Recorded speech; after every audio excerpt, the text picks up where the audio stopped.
He had a bald and he shaves like me now. They had a luxurious head of hair. He had a Jerry curl, like Jackson 5.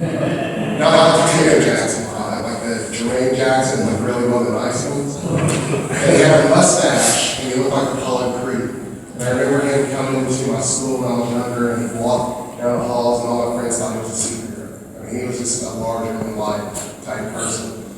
He's an incredibly smart man. He's got his master's in education, but he also prided himself for being from the streets too. He would always brag, like, I can go to the White House one day, I can go to a crack house the next day, I can handle myself in both places. And so he wanted to raise me kind of like that. Never got the crack house part. I didn't get the White House part, but he wanted me to be tough. And he had this way of talking to me and motivating me. He sounded like Steve Harvey and Clint Eastwood all in the same voice. And I remember when I was a baby, I was 6'2", 185 pounds. And I was 4 years old, and he heard some noise under my bed, and I go to my parents' room, and there's a monster on my bed. And I called me once, like, boy, first of all, you're way too big to be climbing in bed with us. Ain't enough room. Second of all, I train you to be better than boogeyman. You go back to sleep, and if that boogeyman comes up and wakes you up, you whoop that boogeyman. It's old school, right? So I'm 5 years old. I only got 2 spankings my entire life, but the way I remember it is that my dad had a 2-sided belt, and one side was black, and the other side was pure red. And it had 8 eyes on it. I promise you, it had 8 eyes on it. Then it had a dragon head at the end. And when he wielded it, fire shot out. Lights. The eyes went up.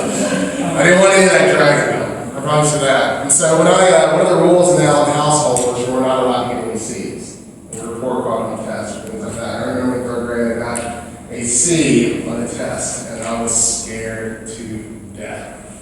I was sure that I was going to get that dragon belt when my dad got home. So for 3 hours I sat there trembling until my dad got home. Came home, looked at my test, looked at me, looked at my test, and looked at the mirror and said, boy, there ain't no C's in your name.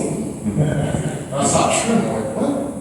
That doesn't make any sense. My full name is Alaric. There is a C. I'm like, Dad, there is a C on my name. He's like, boy, shut up. I'm talking euphemistically. Boy, there ain't no C's in your name. Do you understand what I'm saying to you? I was like, no, I don't understand what you're saying. He's like, boy, I know me. I'm your dad. There's nothing average about me. There's nothing average about your mom. There's nothing average about your intellect. There's nothing average about your preparation. There's nothing average about your work ethic.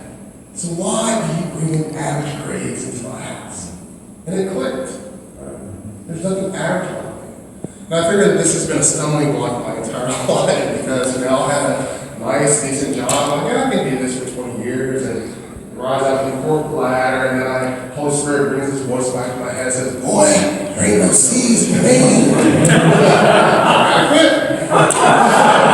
Before I met my wife, we had a normal relationship. I was like, yeah, I can settle down, I can settle and be rich for the next 20 years and have grandkids, and I hear this voice, boy, there ain't no C's in your name. Gotta break up. This really has been applicable to my spiritual life. I can sit in the back pew somewhere, go to church every Sunday, read my daily prayer devotional for 5 minutes. I hear this voice, boy, there ain't no C's in your name. I gotta go out and I gotta pursue my destiny. I think it's interesting to be here tonight.